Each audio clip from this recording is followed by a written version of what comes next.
Okay, I got it on.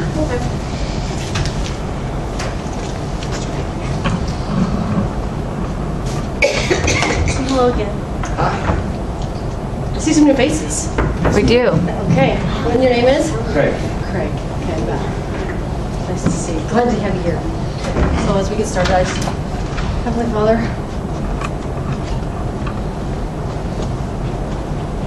you don't give us the spirit of fear. That's not of you. So it's like that's what we're going to today, is talking about fear. Just let it be removed. Just the courage to walk through it. You say when one or more are gathered in your name, you are here. So we invite you. We want you here. Because when you are here, we understand better. Because you're explaining it to us. So Father, let anything of me be removed. Because we don't want to hear from me. We just want to hear from you. So come and meet us in this place. As we walk through the fear, we're not crippled by it. Because it's not of us. We want everything to be for you and for your glory. And every day as we stumble into fear, would you pick us up, dust us off, as we start all over again next day. We pray these things in your precious name. Amen. So Jesus had just heard that John the Baptist had been beheaded. And he was trying to go off by himself. Matthew 14. He was trying to go off by himself. The multitudes were coming to him. So the multitudes were coming to him. But he wanted to go be by himself. But instead he stayed. And he prayed over them. And he healed them. And then as nighttime was coming, the disciples wanted him to send them home, but he wanted to feed them. So with 5 loaves of bread and 2 fish, he said, let's feed them.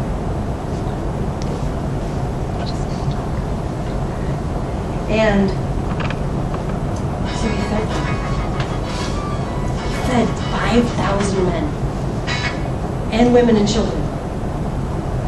15 to 20,000 people, they estimate that he fed with 5 loaves of bread and 2 fish. Now, did all the people know what was going on? Did they know that this was a miracle? Did they know that this is what was happening?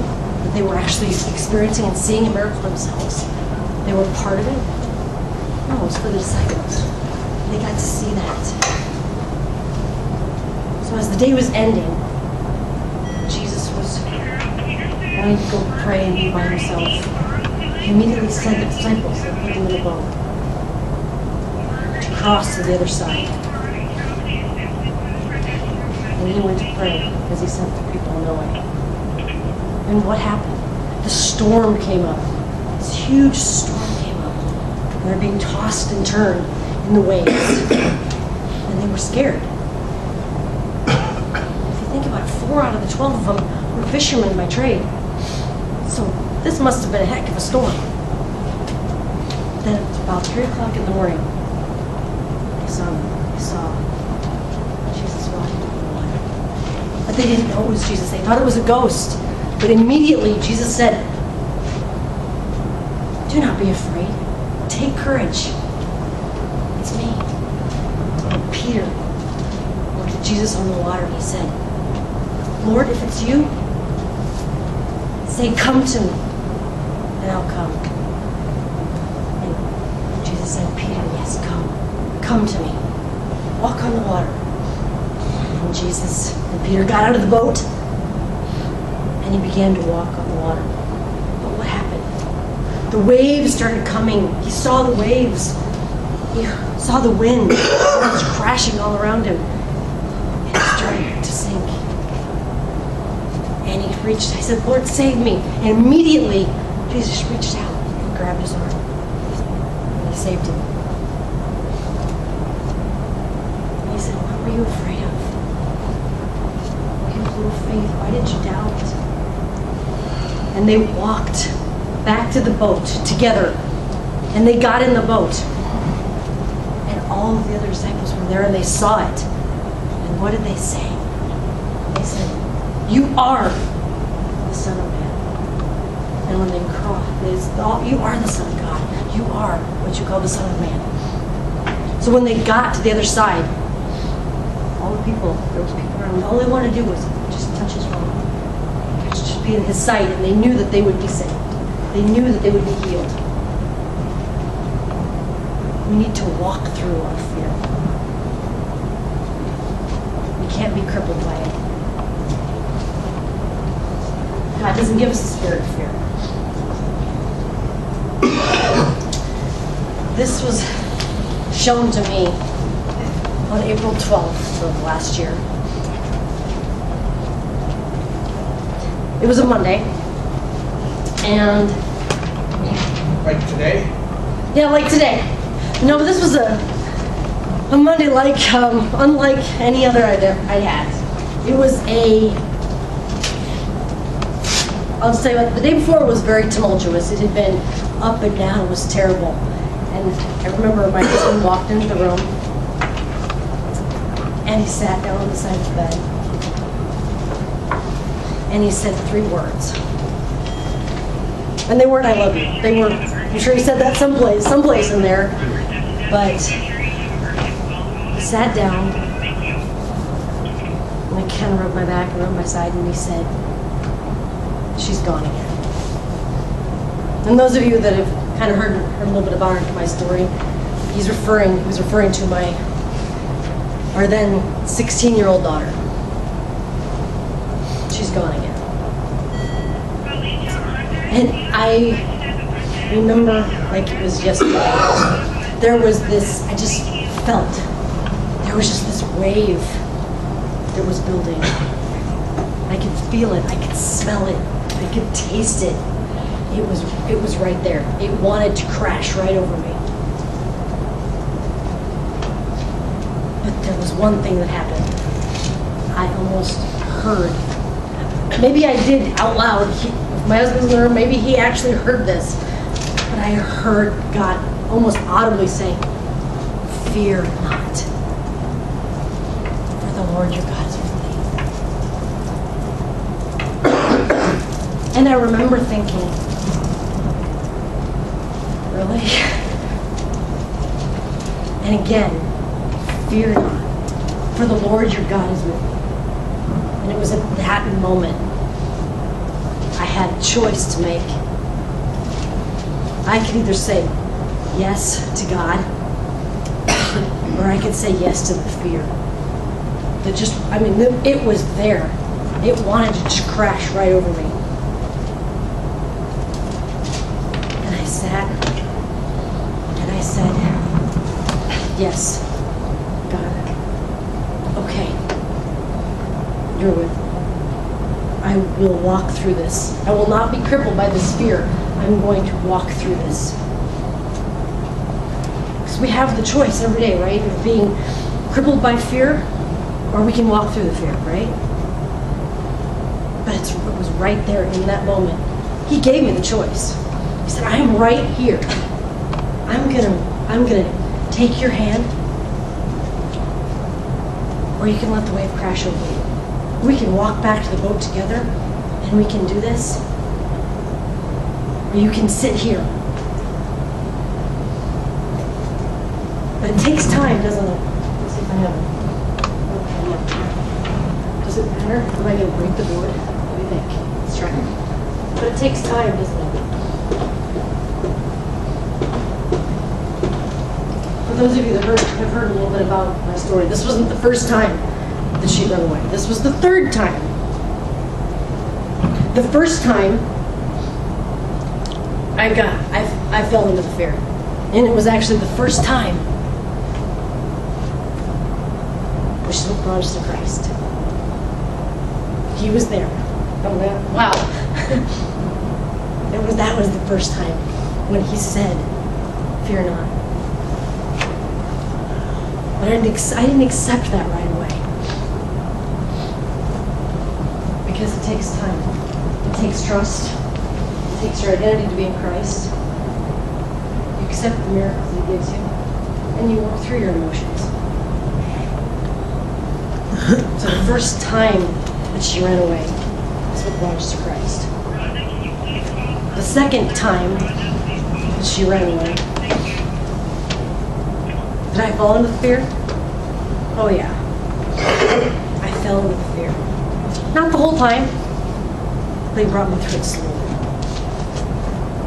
But this time, when I heard the 3 words, that she's gone again, and God said, "Fear not, for I am with thee," I said, okay.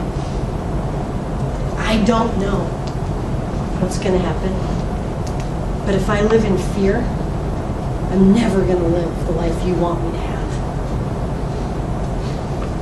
So when we look at this, it takes time. The first one is trust, isn't it? What does trust in God look like? Wow. That's huge, isn't it? That's huge. Because trust. Because people want to... Could Peter have gotten half out of the boat and walked with God? Walked with Jesus on water? Could he have kind of gone like this? Halfway in and halfway out? Yes or no? We know all the answer. No. You can't. You can't half trust in God. It's kind of like being... Are you pregnant or are you not pregnant? You are or you're not.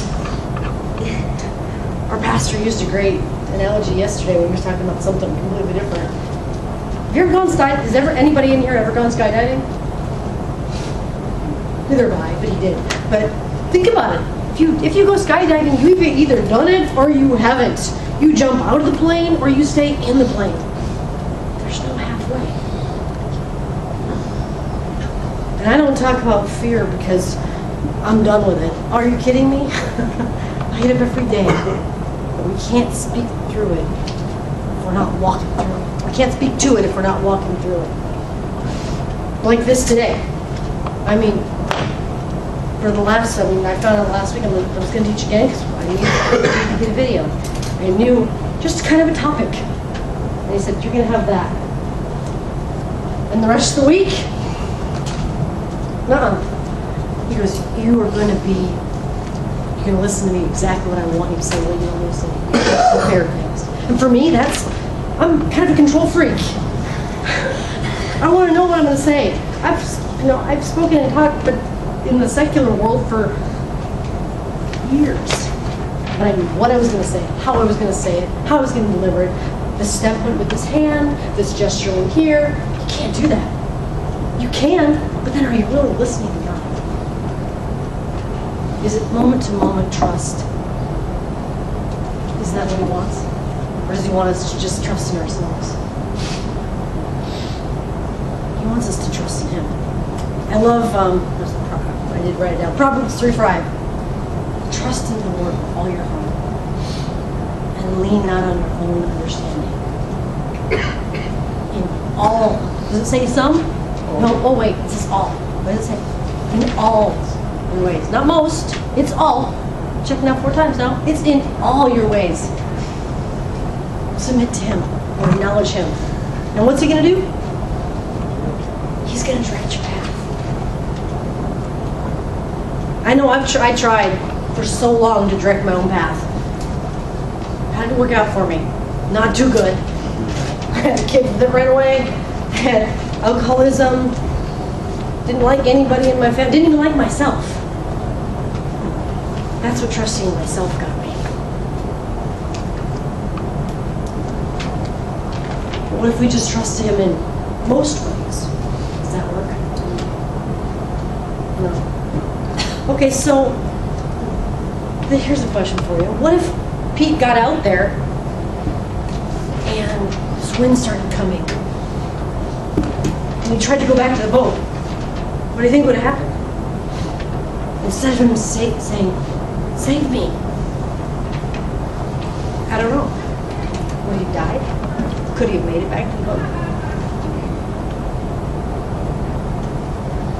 I don't know. But I know that if we try to go back, it doesn't usually work anymore. We need to reach out to him and say, save me. Save me. Because I need to be saved every single day. And you ever notice, though, that when you get out of that boat, that's what happens, is the storm's always there, or does it just get worse when you get out of the boat? Or is things all peachy keen? I don't know about you. What do you think? Is it all rosy and calm and like glass when you get out of the boat? No. It's usually when the storm comes, isn't it? It's usually when the storm comes. Like I said, this was the third time that she had run away. And we had accepted Christ the year before that. The first time she ran. The second time was literally almost right before that. It was between times. And this was another storm. And the storm had just come after something that was great. You ever notice that when he tells you to trust and you do, you're like, oh, hallelujah, I did, I trusted, yes. Then what happens? Okay, now you trust me with that. Come on, trust me with this too. You're like, oh, I just did that. Now I gotta do this. It's amazing, isn't it? But he'll give you little pieces at a time that he wants you to trust with. And it was amazing because on April 7th, like 3 weeks before that, that's when I was absolutely sure, absolutely positive, without a doubt in my mind, that I was called to do ministry. We all do ministry, so don't get me wrong, but to actually have a life of it, doing it, that's it. And 3 weeks later, I'm like, what's going on? Why this storm? Why now? Because I want you to trust me. And I was going to get another chance a couple of months later when I had to quit my job. Because of everything that our daughter had done. It was a choice because we needed to pull together as a family. But I was under the impression I was going to be able to just take a leave of absence. So I had this little safety net. But no. I had to quit. So God's like, oh, just give it to me. Just give it to me. You can just trust me with it. Let me save you. So are we going to be fully pregnant? We're not pregnant? Are we going to jump out? Are we going to skydive? Or are we going to stay in the plane? Now, here was my question. I was thinking about this. I was thinking about it the other day. I was like, what about those other guys that sat in the boat? Do you wonder what they were thinking when Pete was out there? Do you wonder if they were thinking, wow, I wish I would have said that? Or do you think they're like, wow, that's crazy, I couldn't do that? I don't know. But I know that I want to be Peter. And even if I'm sinking or I'm scared, I want to reach up and have him say, save me. Save me. And he will. Maybe not in the way that we think he will. So that's the D. It's trust. What about I? Where is your identity? In Christ. Where does it need to be? It needs to be in him, right?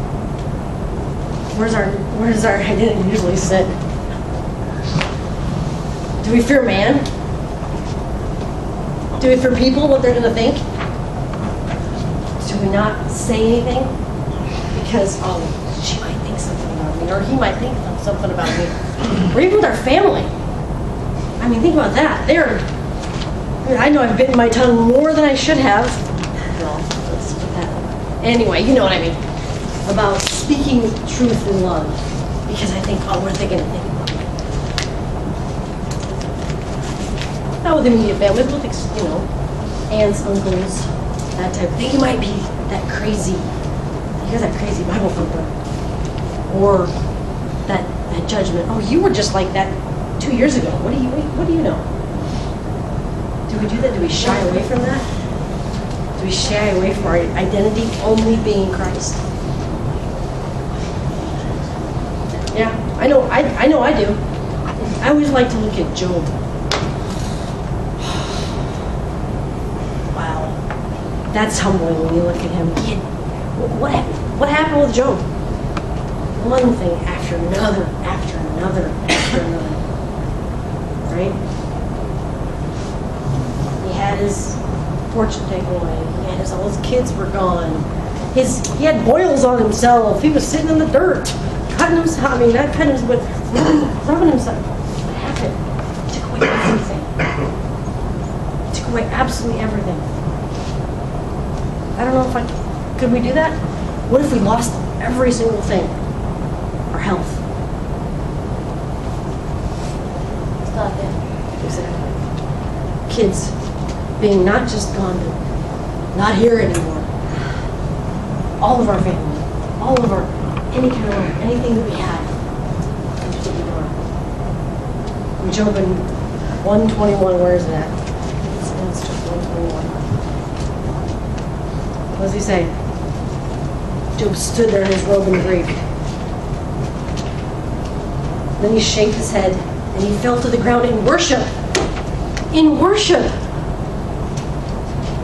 And he said, I came naked from my mother's womb, and I will be naked when I leave. The Lord gave me what I had, and the Lord has taken it away. Praise the name of the Lord. And in all this, Job did not sin by blaming God. Wow. I love that. And look at this. While they were still speaking, he came to tell him, this had happened. He came to tell this had happened. This bad thing had happened. One after another, after another, after another. And what did he do? He fell to the ground and worshipped.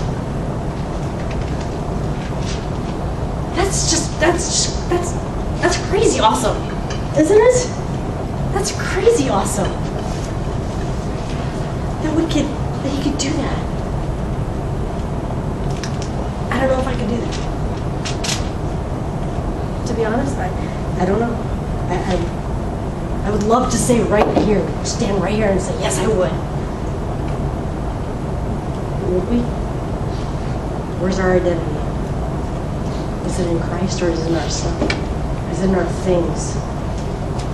For women, what if we don't have, I've been there on these days where I don't have any makeup and I gotta go out of the house. I'm like, oh, don't look at me.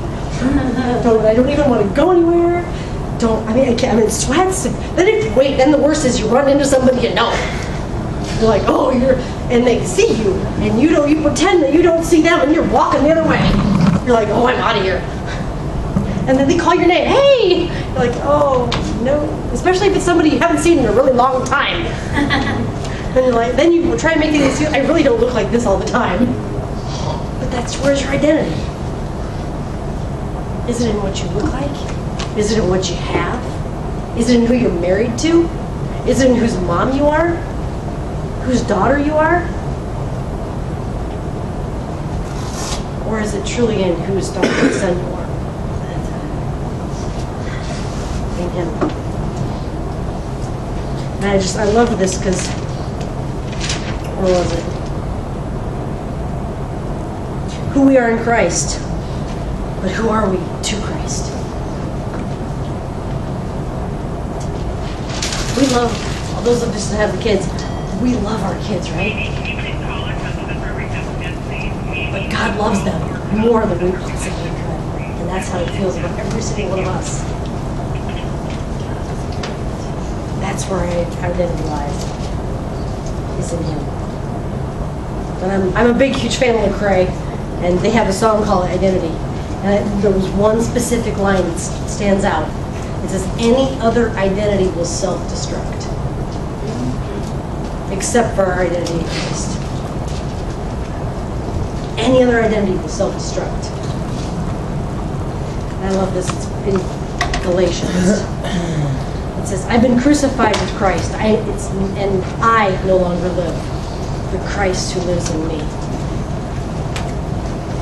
The life I now live in the body, I live by faith and the Son of God, who loved me and gave himself for me. I think it's 2. It's 2:21. Yep, 2:20.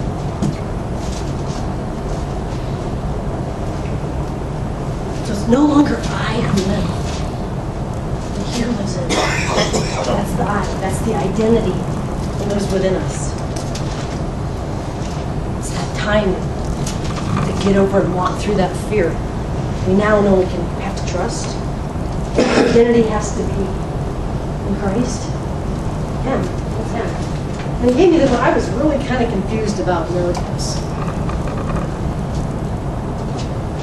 But if you think about it, what had just happened? What had just happened? They think Jesus is a ghost walking on the water because he was coming to them in the storm. What had he just done that day? What had he just done? He had just fed how many people? Over 15,000. 15,000 people with what? 5 loaves of bread and 2 fish? He had just given him. He just showed himself to be who he is. He had just given him a miracle. Yet, hours later, they had no idea. Not did they forget, or did they just not trust? And their fear was overcoming their trust.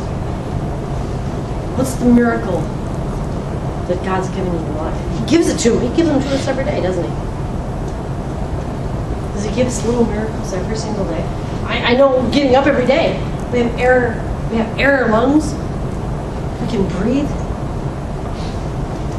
You have your A&W root beer. What are the miracles that we have every single day that he gives us? Does he show us who he is? He shows us who he is, doesn't he? I wasn't sure if you wanted me to share this one with you, but there's one specific miracle that I always have, that I always go back to. I mean, there's little tiny ones all day, every day that he gives me, that he gives each one of us. There's no such thing as a coincidence. It's a Christ incident. He'll bring people into your lives to speak truth. He gives confirmation. I mean, even when he was confirming this, I had thought that so many people had been teaching on Matthew 14 because it's all I kept seeing every place I went, everything I heard, everything I watched was Matthew 14, Matthew 14, Matthew 14. I mean, I thought it was. I'm like, I can't teach Matthew 14. Everybody else around me has been teaching it. He's like, no, that's your confirmation. But there's little miracles every single day, isn't there? And those little miracles are God saying, I will reach out and save you. Just hold up your hand. Just hold it up. Just say, save me. What do little kids do when mom and dad brushes? Yes, they hold up their hands. That's what he wants us to do. So the miracle that I had that I will never ever forget, and I can say it like it was yesterday. It was like I said, I didn't know if you wanted me to share this, so I was kind of just listening and waiting. It was on Monday. Yes, it was a Monday again. Wow. Just like today, a Monday. And those of you that I've kind of shared a little bit about my testimony, my daughter she ran away. She missed a court date, so she ended up in the Douglas County Youth Detention Center. She was picked up on a Friday. And we had a visitation on a Saturday. And she thought she was going home on Monday. Because she thought we were going to have her put on electronic monitoring. But my husband and I prayed and we saw God, and there was no way. There was no way. So in court on Monday, she came in, all smiles. She's like, and I just would not look at her. I couldn't, because, she's like, I'm like, oh, I just can't. So when the prosecutor awesome. But he asked, he said, so what do you think? And I said, my husband and I said, so when the judge asked, what do you think? And they had to say, no, we want to remand it to custody at DCYC. I've never seen out of my child so much rage and hatred come out. And it was after that I was in the bathroom at the courthouse, and I was just praying, like, God. At the time, we had a little kiosk at the mall, and somebody was just watching it for us for a little while. And if we didn't go back and open it up, we were going to have this huge fine. And I really didn't care at that point, but I wasn't going to tell my husband. And I'm like, I wasn't going to beg him, okay, come home. But I was praying in the bathroom, like, please just put it on God, on Jeff's heart, God, to just not reopen, and let's just close for the day. We'll take whatever fine, you take care of it. But I'm just like, please put it on his heart, because I do not want to do this. I don't want to go home and deal with this all day, because, you know, after we got in the car, we got the nice phone call from her cussing us out, screaming at us. Oh yeah. And so I didn't want to deal with it. I did not want to deal with it. So we're driving back and I'm praying the whole way. My husband thinks I'm just upset about everything else, but I'm like, please put it on his heart, please. So I'm begging, whatever you're gonna do, just give me a miracle, God. Just put it on his heart. It's so not like my husband. So we're driving from downtown to Oakview Mall, and everything's normal in the car. We pull up to the mall, and I'm noticing that there's just no cars here. What's going on? I mean, it's Monday, and it's 3 o'clock in the afternoon, but where is everybody? So we start to head into the mall, and it's dark. I'm like, what's going on?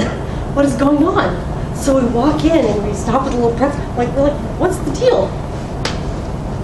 The mall is closed because it had a power outage.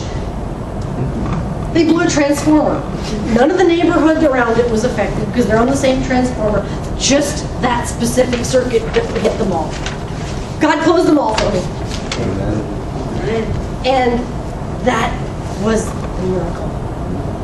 And there is no doubt in my mind. None.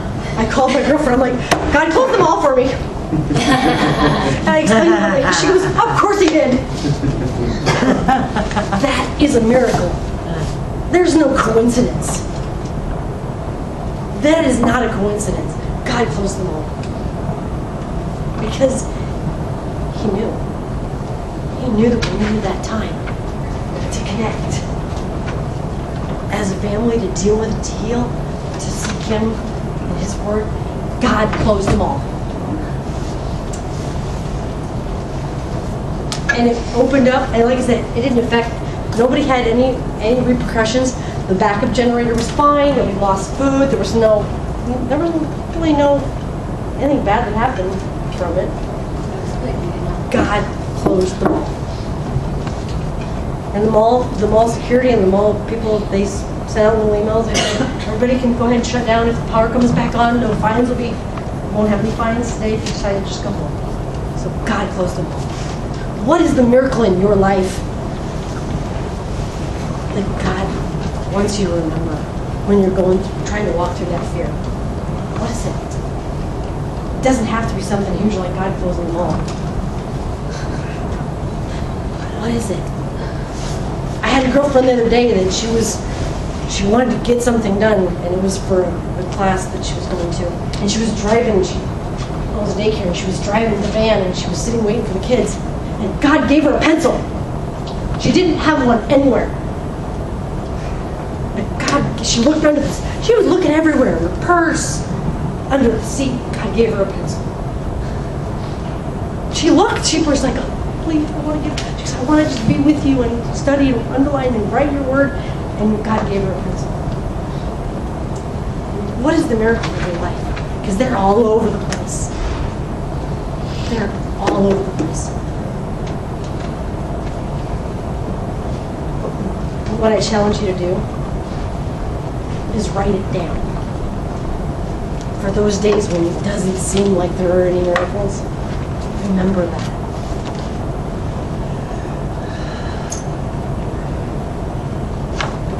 wants to speak to you through that. And if it seems like he's silent, just remember that miracle, because he's there. Again, back to the footprints that so many people drew about or wrote about. When it doesn't seem like he's there, that's when he's carrying you. And when that time that you think you're in the darkness, that might be a miracle. And he's waiting to give you, waiting to show you, waiting to shine the light on later. And you look back. I look back now on that day that she ran away for the third time, when my husband said she's gone again, as a miracle. Because it has brought us to our purpose in life. And what if I would have let that wave? What if I would have said, no, you can't save me. I'm gonna let it crash. How many times do we let it crash? Because we got to. Is it easy to hold out your hand and say, save me? Is it easy to do that? No, it's not. In the little things or in the big things. Sometimes I just want to sit in my little pity party and say, oh, come on, where are you? Where? That's when I look back at that miracle and say, okay, back to the T. Trust. I'm gonna go skydiving. I'm not gonna be half in that boat and half out. Because I can't. Because that's not the way he wants us to be, is it? He wants us all in. That's what people talk about. Full surrender. People always say, am I fully surrendered? I think you know if you're fully surrendered. Because you have no idea what you're doing. I take that back. You know what you're doing, but moment to moment, you live for him. It's his words. It's his thoughts. It's him that gets all the glory. Like this, there is no possible way I could have lived day to day if my trust was in me. Because trust me, I tried through the first time when she ran away. It didn't go so well. There's no way. I remember people coming up to me saying, why aren't you more upset? I said, I have no idea. I don't know what tomorrow's going to hold, but I know the one who does know. So I can't live in fear of something I don't know what's going to happen. I got to read this because I didn't think I was going to go there, but there was a survey that was done on fear. And it says 40% of what we worry about and what we fear will never happen. 30% of what we worry or we fear about is in the past and it can't be changed. Like, I was horrible to my son, I yelled at him. It's in the past, it can't be changed. 30%. So 40% is what? Things that are never going to happen. 30% is things that happened in the past and we can't change. Can we make amends from what we did do? Yes. Should we? Yes. Is maybe that what we're worried about and having issues about? I don't know. Maybe we have to ask God about that one. 10% of the things that we fear or worried about are insignificant, or they're about other people that don't even have anything to do with us. Right?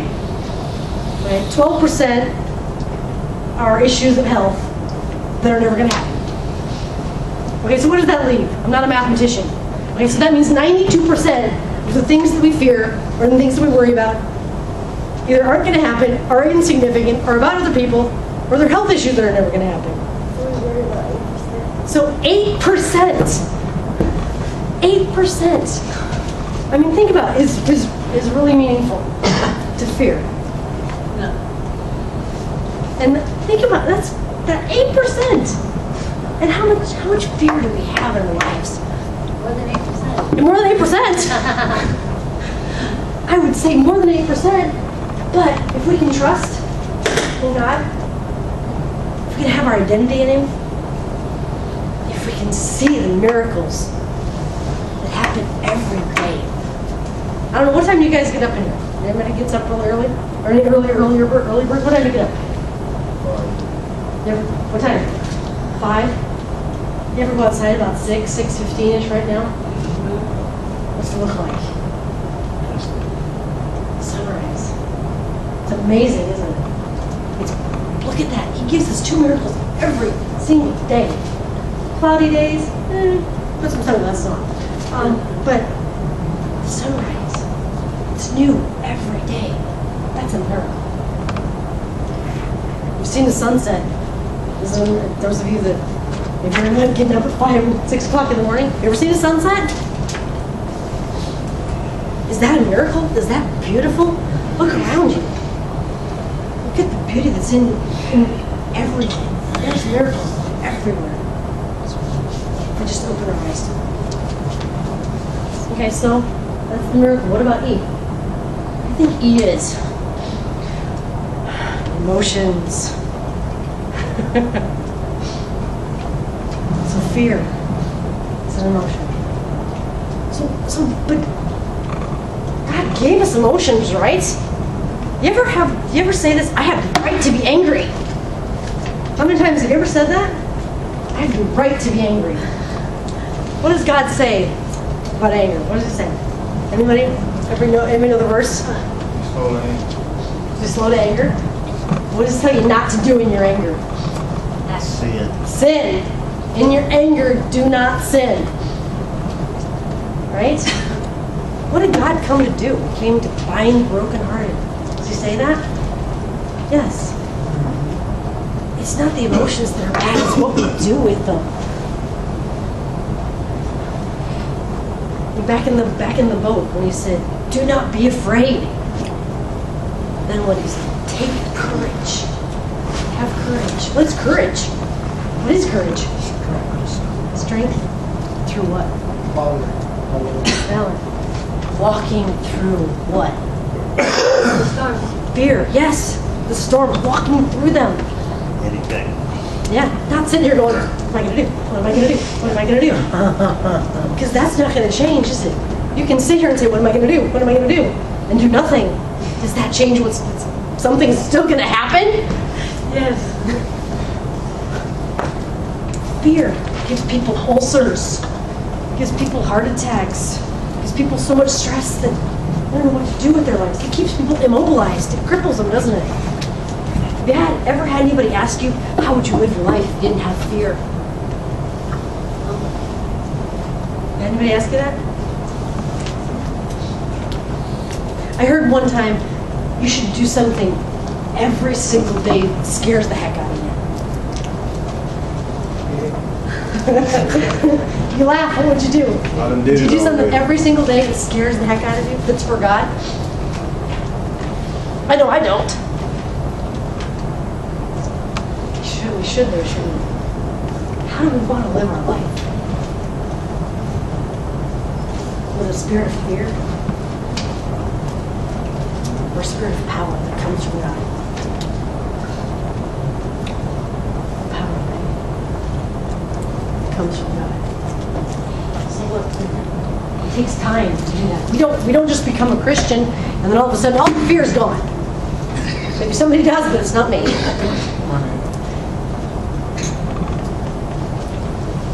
We question, don't we?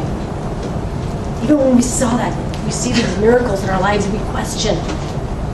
Are you still here? How quickly we forget, just like they did. They just saw Him feed all these people. But they forgot that He was the one they needed to see save them. Help me walk through this fear. Help me walk through it every day.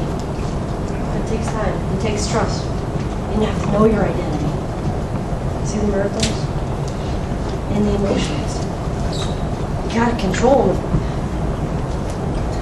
I don't know. Some people like Joyce Meyer. She's got one quote that I like that she goes, got emotions, but I'm not gonna live by it. I'm not gonna live by my emotions. Because God doesn't want us to live by our emotions, does he? And look at what he asks us to do. We give up our life to get it, right? We die to live. We die to live. We die to live. We reach out in the storm.